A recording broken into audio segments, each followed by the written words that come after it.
Fadly Faisal kembali terseret video syur mirip Rebecca Klopper.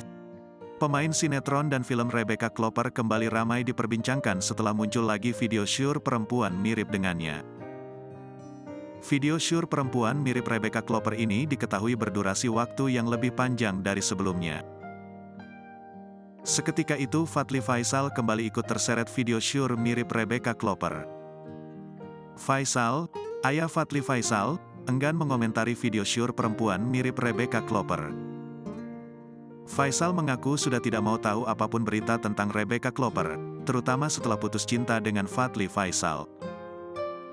"Saya nggak mau tanggapi," kata Faisal saat ditemui di kawasan Srengseng, Jakarta Barat, Sabtu, tanggal 9 September tahun 2023. Ia merasa tidak berhak mengomentari hal yang bukan kapasitasnya berbicara.